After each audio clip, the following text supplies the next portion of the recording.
Hey there, folks. Planes, Trains, and Sims here.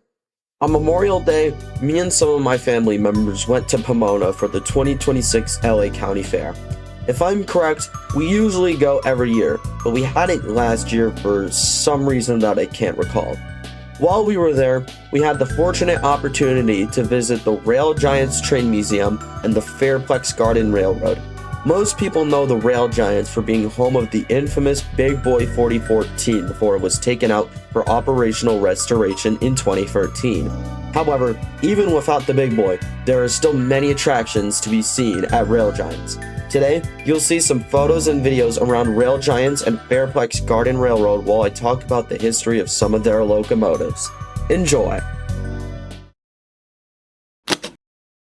As soon as you enter on the right, you will see this locomotive. This is Atchison, Topeka, and Santa Fe number 3450. Santa Fe 3450 is one out of 10 464 Hudson-type steam locomotives built by the Baldwin Locomotive Works for the Santa Fe in 1927.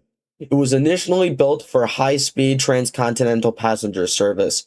While 3450 was originally built to burn coal, it was converted to oil in 1932 to make it more fuel efficient. In 1937, 3450 received an extensive overhaul/rebuild. This rebuild gave it a 79-inch disc driving wheels, and its boiler pressure was increased from 220 psi to 230 psi. Finally, the rebuild reduced its traction effort from 44,250 pounds to 43,300 pounds, allowing it to achieve speeds of up to 100 miles per hour or more. In 1952, 3450 received a massive 20,000-gallon water and 7,000-gallon oil tender from an older 3460 series locomotive. In 1953, the locomotive was retired from active service and placed into temporary storage, but not for long. In 1955, the locomotive was acquired by the RailGiants Museum, where it now sits on display. Today, out of the 10 built 3450 class locomotives, 3450 is the only surviving one. The cab of 3450 was open that day, and I got a chance to slightly blow its whistle. Here's a clip of that.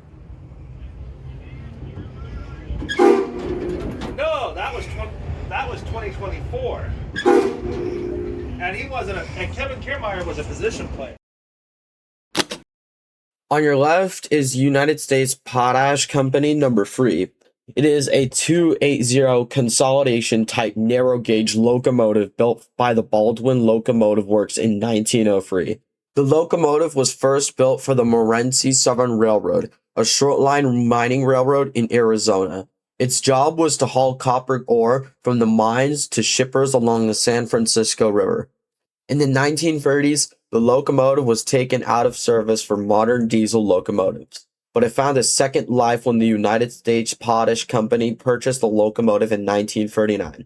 The USP was a 16-mile short-line railroad that carried potash ore from the mines in Loving, New Mexico, to connect with the Atchison, Topeka, and Santa Fe Railroad at a mill. Number 3 did daily service on this line, hauling ore back and forth until 1946, when it was taken out of service, and, you guessed it, replaced by diesel engines. Thankfully, the locomotive was saved from the scrapper by the USP's successor, the United States Borax and Chemical Corporation, and was later donated to the RailGiants Museum in the 1950s, where it remains on display now. Today, surprisingly, out of number 3's 2 other sister locomotives, all of them are still preserved today. On the left of the next row is one of my personal favorites we saw that day.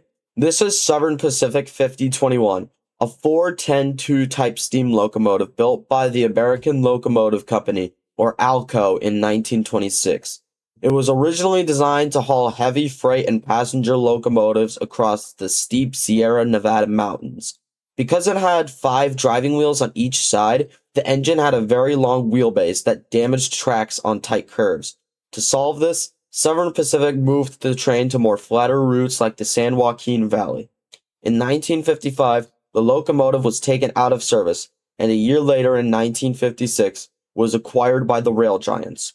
Out of the 49 Southern Pacific 410-2 type locomotives produced, 5021 is the sole survivor of her class.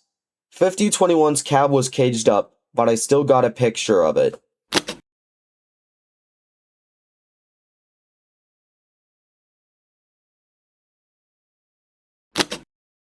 Now to the next row on the right. This is Nickel Plate Road number 6, a business car built by the Pullman Company in 1923.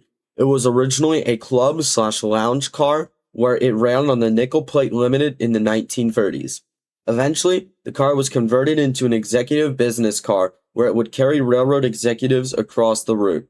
In 1964, following the acquisition of the Nickel Plate Road by the Norfolk and Western Railroad, it entered the N&W roster. Later that same year, the rail car was eventually retired, where it eventually was purchased by the RailGiants and put on display here. Later in the evening, I got a tour in the rail car with my sister and cousin, but I didn't film it because it was private and my phone was practically dead by then.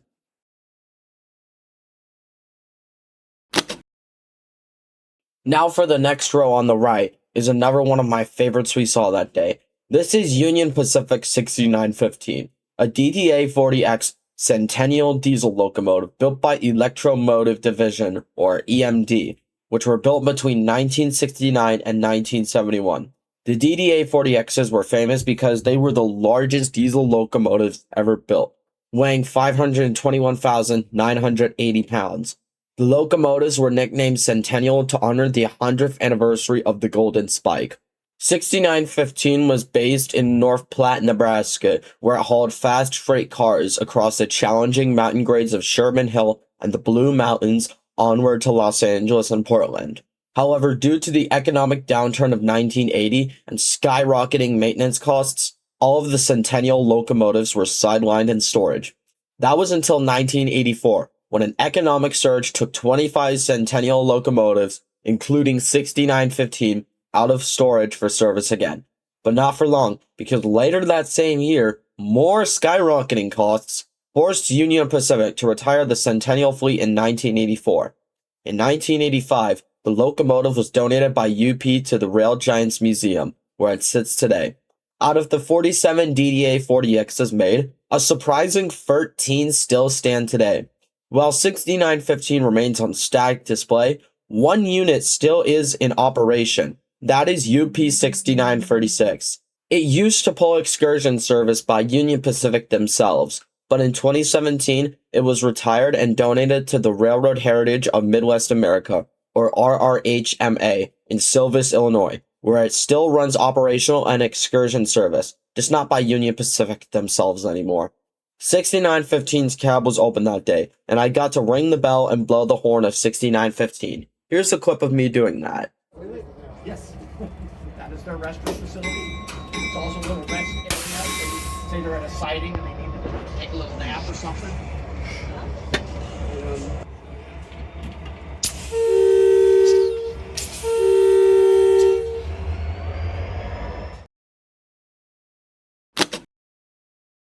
Up to the final row, on the right is Union Pacific 9000, a 412-2 type steam locomotive built by Alco in 1926.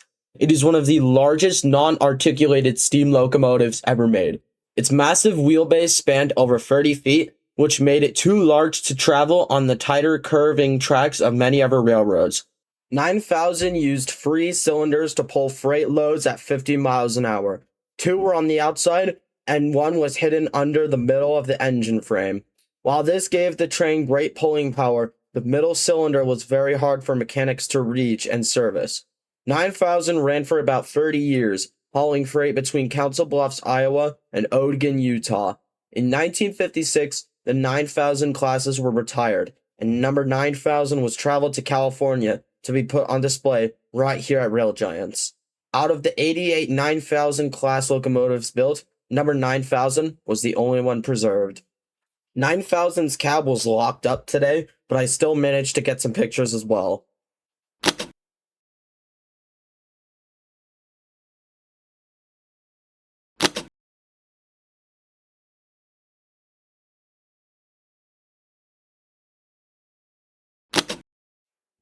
On to the left is a much newer locomotive. In fact, so new that it's still running its engine it was running today. Here's a clip of its engine running.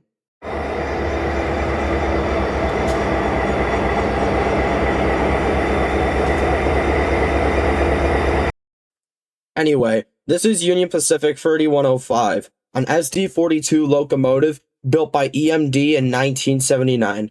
This locomotive sits where the Big Boy 4014 used to be, and is basically a replacement they gave for the 4014. 3105 was originally built for the Missouri Pacific Railroad, but when UP merged with the MP in 1982, they took over the locomotive. 3105 primarily ran in the networks of the Midwest and Gulf Coast regions. In 2014, when Union Pacific took out 4014 for operational restoration, they traded it for 3105 and gave them the only operational locomotive at RailGiants. For the most part, Union Pacific still operates the SD42s to this day, with some of them being rebuilt or doing yard work. The cab of 3105 was open that day and I got to ring the bell. Here's a clip of me doing that. You can pull a bell if you want, yeah. Oh, wait, is it push or pull? Pull.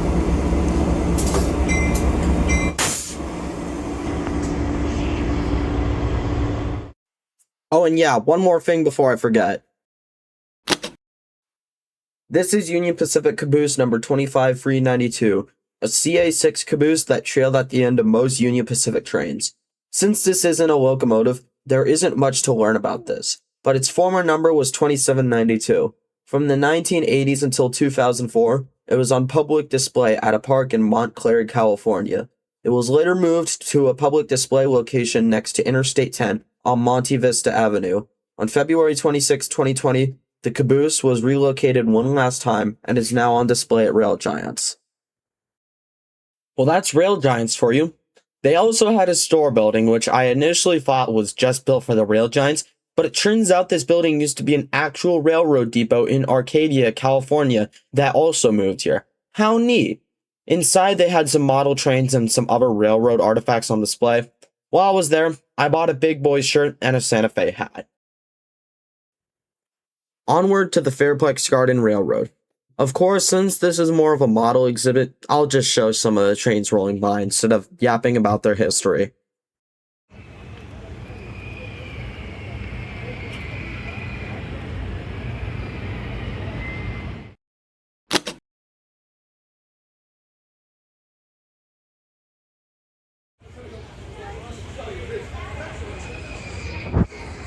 Oh, wow.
Well, that will be it for today's video.